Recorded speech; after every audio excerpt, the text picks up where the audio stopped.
Hi, Zora. Great to have this discussion today with you. I think the month of March has been really hectic for both of us. We've been attending a lot of community events. You have actually gone to the Indian AI Summit in Delhi. After that, you went for the Pi conference, which was in Hyderabad. I have traveled to Colombo in March for a PR summit, followed by an in diaspora summit in Bangalore. So a lot of summits happening, a lot of networking, a lot of communities. I just wanted to quickly ask you a question on the Indian AI Summit. It has created a lot of waves globally.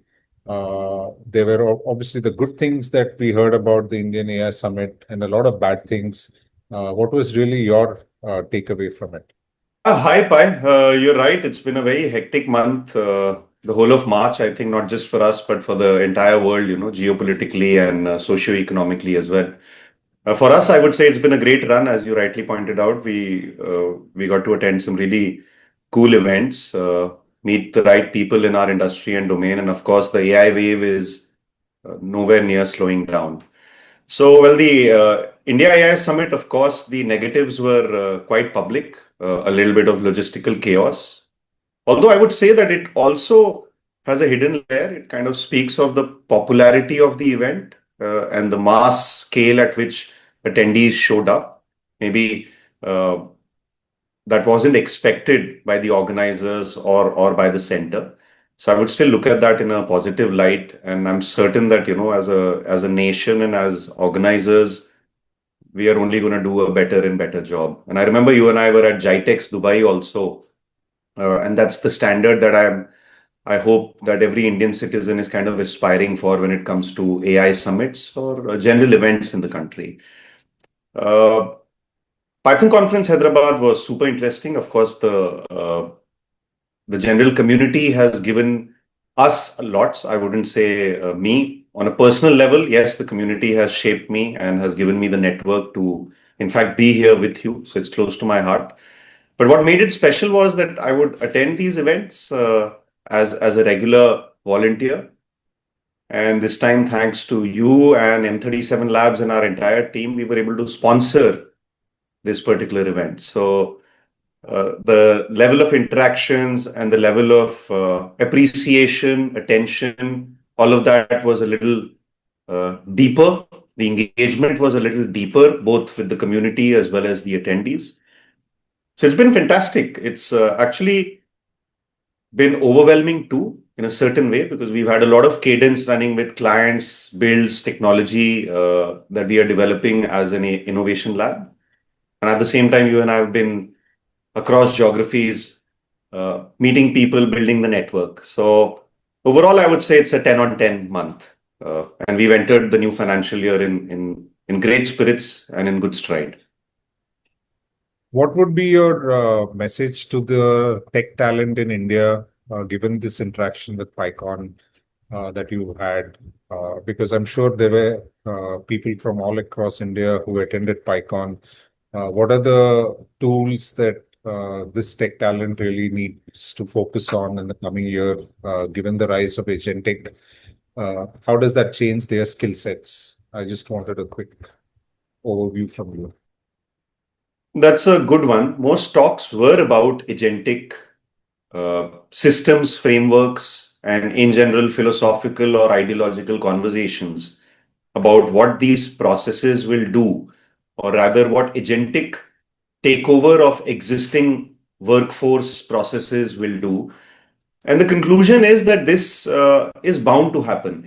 We keep using this cliche analogy of a calculator or a spreadsheet being invented, and us still doing tabulation or arithmetics via traditional methods. No, that's not going to sustain. In fact, 2026 is already the year where we are no longer in POC for AI. It is about deployment of these systems and actually seeing workflows getting compressed. The message I would give out is that no one's job is going to be taken as long as you are absolutely skilled, curious, and driven to be the best at what you do. I think that traditional rule that has existed for thousands of years that if you're the best in the craft and trade, whether you are and I'll go beyond just programming, it applies to programming also. But whether you're a poet, a creative writer, a designer, a video editor, a software developer, I think it's really important still to go deep into the domain that you are in, be an expert at it, because your value is only going to go up. And the message I would give out to everybody who is learning or is a student or is in a fresher job or even an experienced professional in the industry of software development, I think it's time to be really curious, because instead of replacing anybody, I think if you are able to use the modern AI tools and agentic systems as a surgical blade in the hand of a surgeon, you're capable of delivering far more good and far more positive impact to the world, to the organization, and to yourself than any time in the history before. Yeah. So yeah, that's my message. Yeah, that's really well put, Zora. I think we've also kind of always believed in the human AI collaborative construct. Right from the time we started, we built ebic. And I know a lot of marketing comms, PR friends of mine have said that, oh, you're actually going to replace us. And my point to them has always been that no, this technology and tool is the future. You have to learn how to wield it. And I think your analogy of knife and surgeon is bang on, because if you know how to use these tools, then they can actually make you be a very critical counsel to your clients. And it's going to have exponential growth for them if they know how to wield it. But if you don't, you might actually lag behind. Most certainly will lag behind. In fact, the enterprises, individuals, or organizations that have not yet adopted AI, and I don't mean having a chat GPT subscription, but if they haven't yet orchestrated a modern workflow around these tools, I think those entities are already lagging behind. And the impact is going to compound, right? So today you may feel that you're not lagging behind because the difference is negligible. But 6 months down the line, it's going to be substantial, and a year and a half, 18 months down the line is going to be really massive. And then to catch up when the delta is huge, it's just going to take more effort. It's going to take more resource. It's going to take more time and more midnight oil, right? So I think right now is a great time to start for those who have not considered this seriously, that humanity, workflows, and how we orchestrate our jobs, productivity in general, it's really getting refactored, to use the technical term. Something interesting I want to share with both you and Joey is in the past few weeks, I have been having I've been having interactions obviously with different clients, and I ended up going to IMT Ghaziabad for a lecture on AI and fintech. Thanks to a professor I know, Professor Harsh, and we are gym buddies actually. So coming to the example, there are three separate nodes that I have interacted with. One, people who are in fintech and have understood uh, economics over the past few decades using chat GPT and AI tools in their domain. Another friend of mine, Kshitij, who does a lot of government work, a lot of RFPs and proposals, him using Manus AI and Perplexity for his specific domain. And of course, I like to build technology with a technocratic lens, and me using it for my trade. And why I came up with that surgeon and surgical blade analogy is because I have realized and I've concluded that the models are generalist in nature. They're being trained on massive amounts of data. So a lot of specialization is squeezed into these models. And we'll talk about this in another podcast as to how generalist and specialist models will define the future. But as of today, I have realized that no matter how good the model becomes, it is up to my capability, expertise, and understanding of my domain which decides how much value I'm able to extract. So the professor of economics is able to get more economic value and economic insight, financial modeling, so to speak, from the model that my buddy who is into government proposals and me who is into software just cannot. Although the model is the same, right? It's a very interesting observation. Similarly, the gentleman I'm talking about is trying to build a piece of technology using lovable.dev, which is a very popular tool for building your own websites and even web applications. And I recommend everybody should try Replit, lovable.dev, and V0 by Vercel. Emergent. Yes. Sorry, which one? Emergent. Emergent. Yeah. Emergent. I haven't actually. You are ahead of me on that one. I haven't yet literally put hands on Emergent, but yeah, it's really popular. So I realized that the gentleman trying to make a fintech application for himself has really been able to do a lot of has got a lot of headway in spite of having no technical skills, but is unable to extract the value that somebody with those technical skills would be able to. And lastly, to end that, the somebody working in government with RFPs and proposals is able to get so much value out of Manus that no matter how hard I try, I don't think I could file a RFP at the level of efficiency that he can. I'm connecting this long example to your original question that people must continue to excel and acquire skill, read, and grow their horizon in the domain that they wish to add value in. And I Yeah. don't think that's going anywhere. Yeah. In fact, in the Thrive conference in Colombo, and it was a gathering of, communication, marketing, branding professionals from across the world. It was very interesting. There was an AI workshop held by Sri Srinivasan, who was the former NYC digital head. So as he took people through the workshop, it was great to see that everyone had experimented with Claude, Gemini, all the tools to make themselves sharper. But I think there were some self-imposed limitations of their mind, which probably they were not pushing themselves with the tools. And that got unlocked during the conversation. That, why do these models exist? They exist to serve you and to serve the domain knowledge that you have. And how can you really leverage it to the maximum is why, a bunch of them exist. And how do you really put that into action in your daily life? So I think some of the points I have actually put it in my LinkedIn post. But to your point, like this professor, I think everybody needs to kind of really utilize these models to the maximum every day, because the models will keep getting better and better. So their skills will also rise as the models keep getting better. So I think the mantra would be that you learn every day a new trick from the AI tool that you're using, and you will Well said. automatically rise, with every tide. So that's the way I look at it. That's really well put. In fact, Pai, I think it's important here that I add that some of us have the capability to have these subscriptions, right, to the best models in the world. And that, to my mind, has still been a barrier. That, hey, if I was to go to and not to sound judgmental at all, but the reality is that the demographics do have their own stratas, right? And not everybody can afford a $20 subscription or even the cheapest GPT Go, I believe that's what they call it, subscription.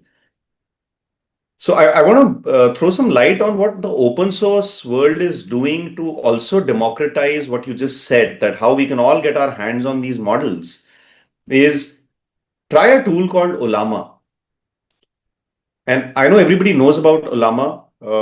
I have been tinkering with it for a couple of years. Everybody in tech or dev world has been tinkering with it. However, off late, there are these two models that have really,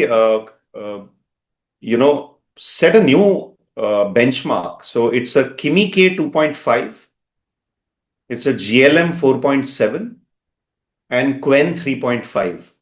If somebody needs, they can maybe scroll back on this video and just understand the names, and you'll find them easily on the Olama website. Why I brought this up is to add to your point, Pai, that if somebody really wants to experiment and burn a lot of tokens, without actually subscribing or uh, having a paid subscription, then I think the open source models are very powerful now to deliver to an individual the capability of what these models are carrying under the hood. How the mixture of experts architecture, the MOE as we call it, right? We're not no longer at the traditional Transformers paper that was published by Google in 2017. We are now we won't go too deep into this to bore our non-technical audience, but the underlying architecture of models itself is changing, and what you were expecting from, say, an enterprise model last year, in fact 10% more than that is available today with an open source model which can run on your laptop quite easily, or via Olama Cloud. If your laptop's not as powerful in terms of hardware, you can run it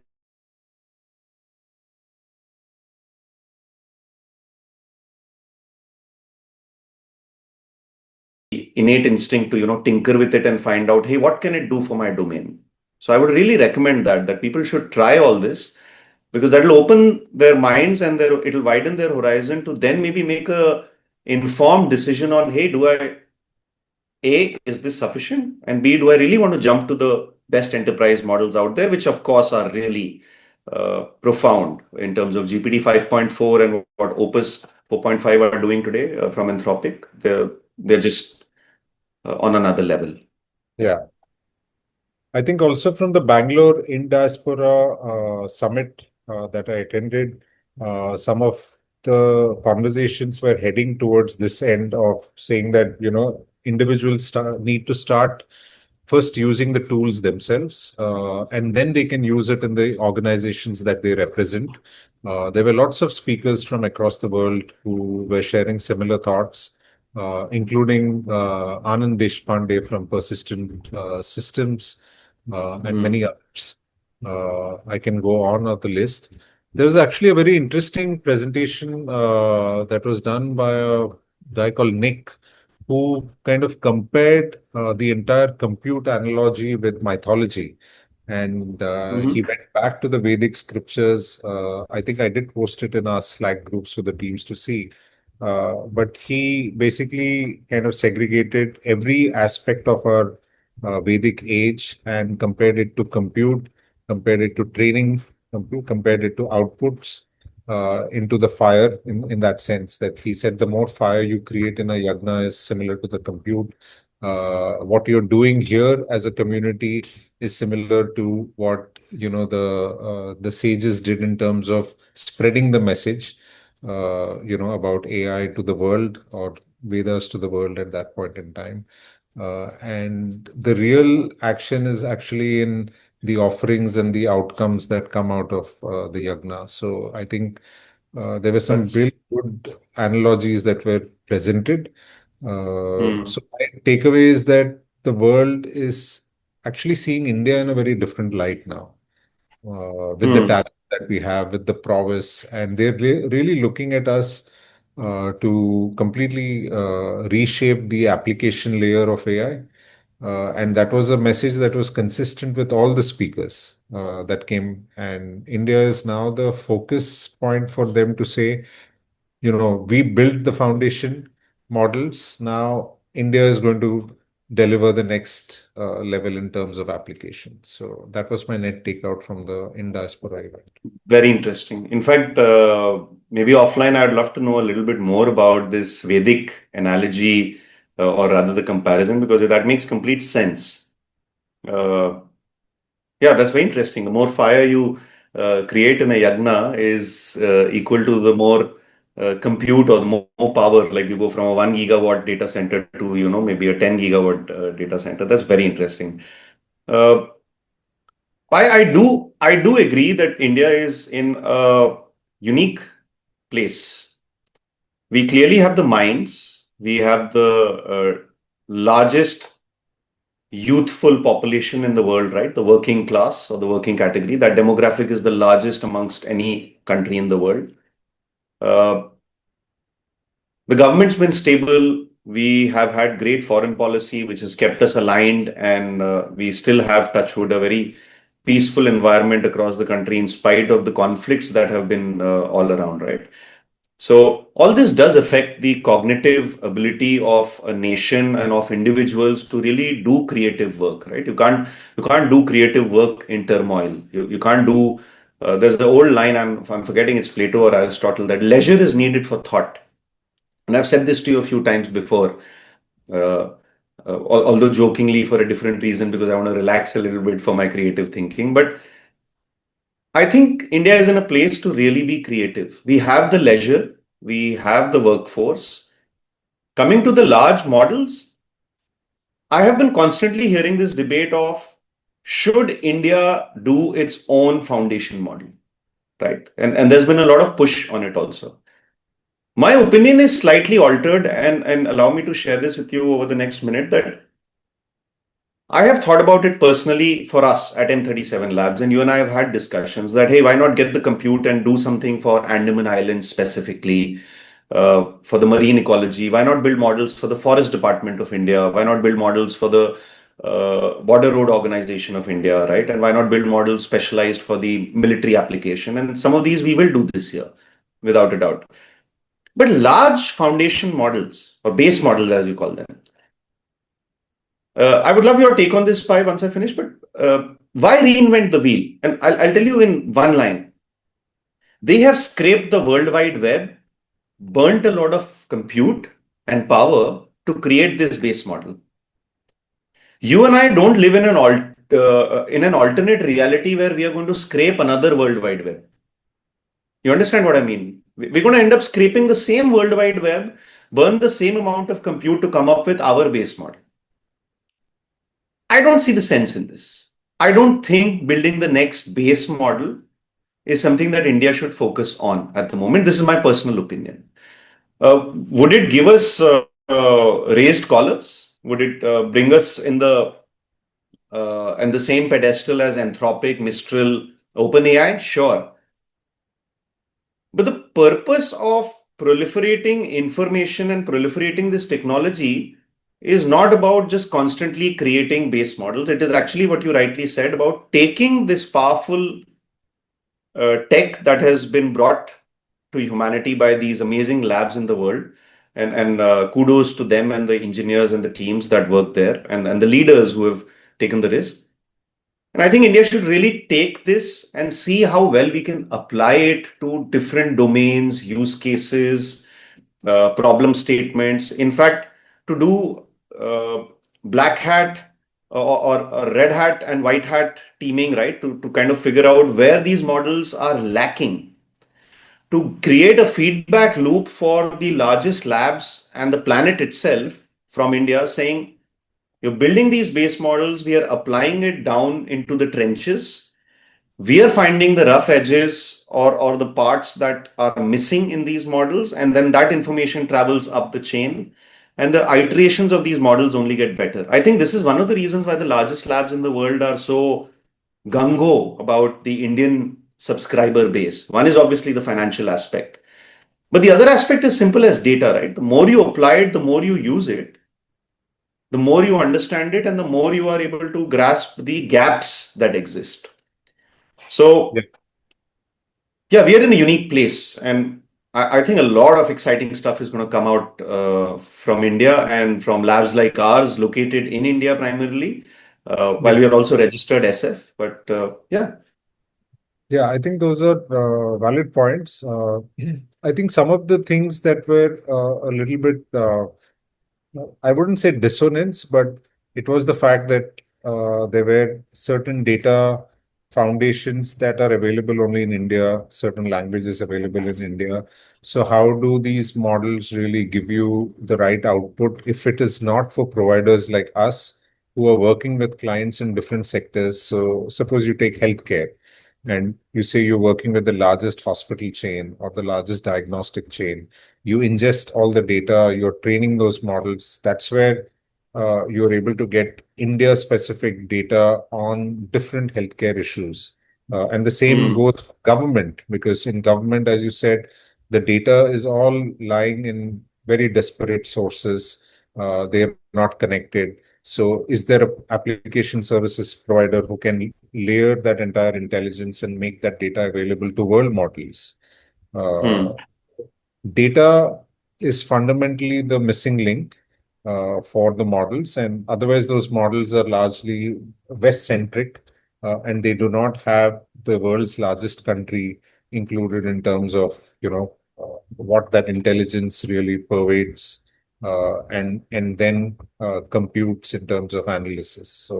So that's probably the only missing link, I would say.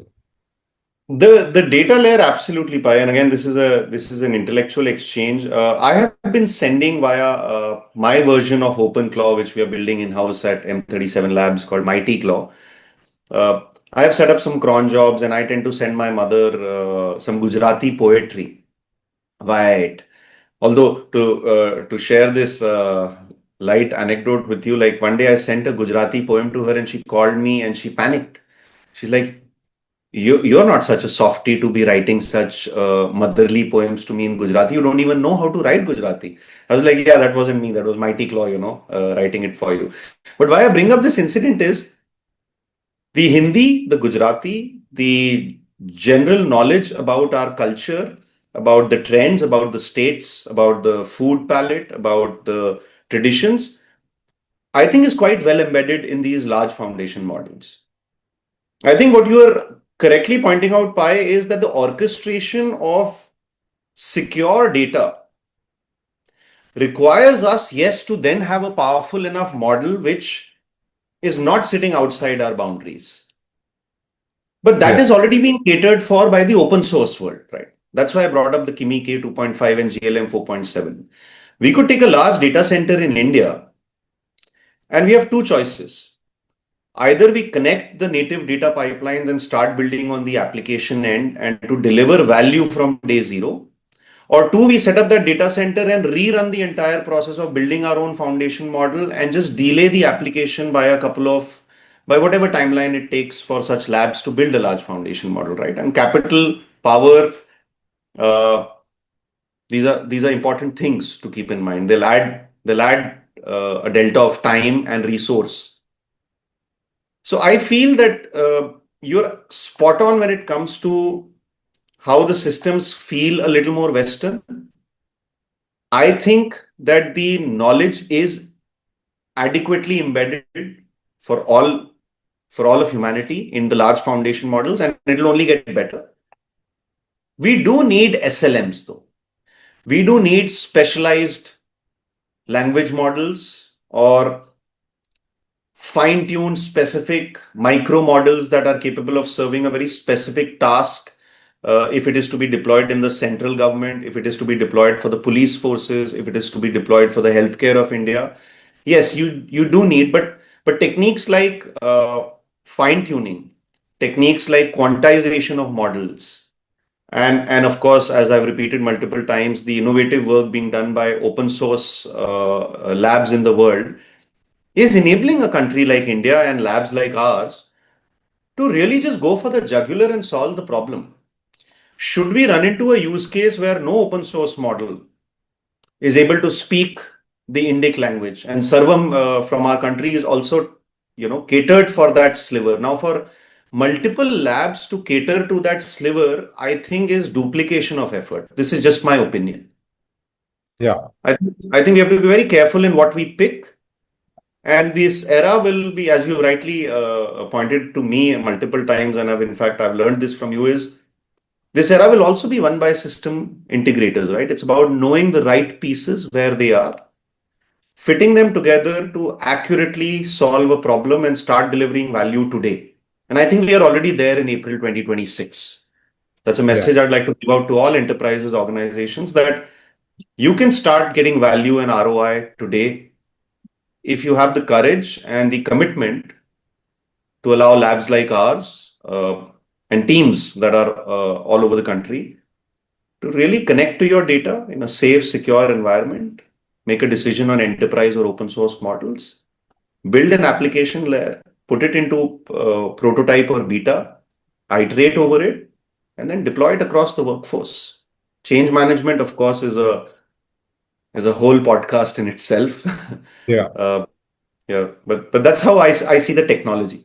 So that was a great point, Zora, that you got about SLMs. And I just wanted to kind of give you this quick top level view of the Sequoia report, which basically said that it is a $1 trillion Mm. market that kind of opens with services as software.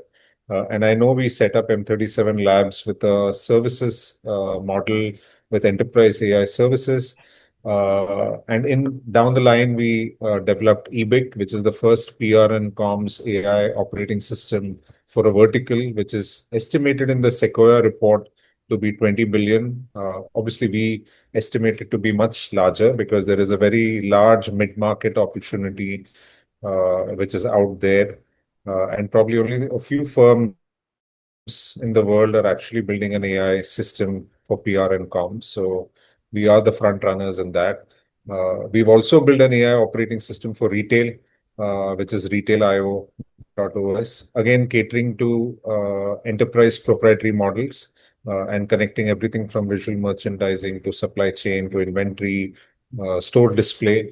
So very unique in terms of what we're really building as either you call it SLMs or you call it EPMs.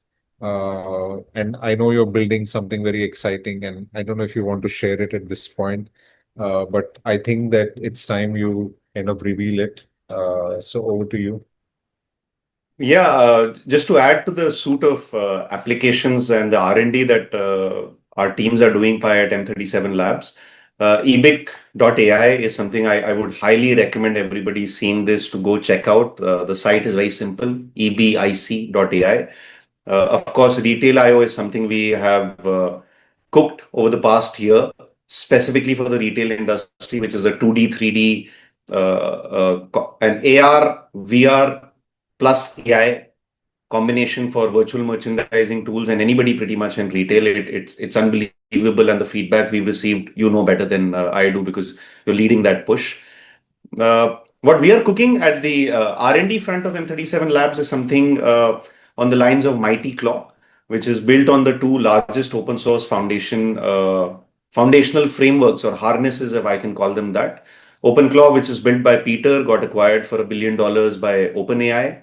It's an open source project with 308,000 GitHub stars. By the way, that's more than the Linux kernel itself, which runs every cloud service provider in the world.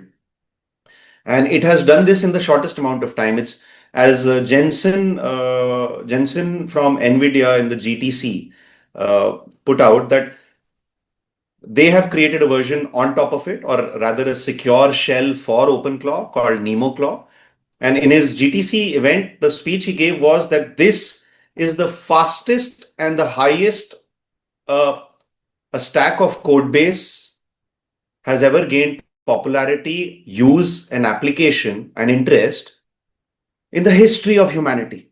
And we've been coding for a while, right? From COBOL systems till today. So that says a lot. And we are probably the only lab out of India or Asia that is building on these two open source foundations. And what we are calling it is mightyclaw.ai. So you can go check out the website today if you're interested. And we will have personal agents live in the weeks to come. Our teams are working day and night on it. So MightyClaw AI is essentially taking this really technically fascinating invention and making it accessible to average users like you and I and Joey and people in our teams, my parents. So the success metric is that if my mother is able to get a personal always on agent, and is able to talk to it and get constant value from it, just like I'm able to as a techie on my terminal, then I think that would really help democratize the power and value of what these models are doing. Uh, and of course, I don't want to reveal all the secret sauce because we have a proprietary specialized agent layer and an enterprise layer, which hasn't been conceptualized, at least to the best of our research. We haven't seen that anywhere in the world, not even amongst all the startups of San Francisco. So you and I are heading to the US soon to kind Yeah. of uh, dip our toes and truly find out as to if our application, our thinking really has taken leaps and frogs in terms of the innovation that we're bringing to the table. So yeah, I won't get into the specialized and the enterprise hive, as we are calling it, because that's probably going to do the job of what the largest consulting firms combined with the largest uh, technical service arms of the world do separately. We're kind of fusing it all together. Uh, so yeah, I'll leave that for another podcast.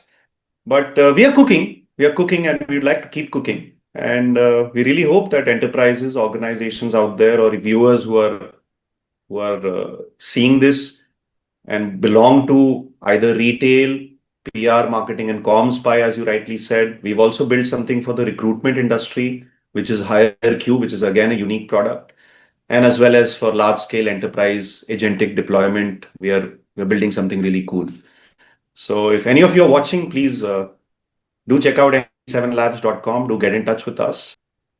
Thanks, Zora, for that overview. I didn't want you to reveal everything, but since you've already revealed Mighty Claw, there is much more exciting things that are coming, and I would urge every viewer to keep listening to us and to the channel. And thanks for watching.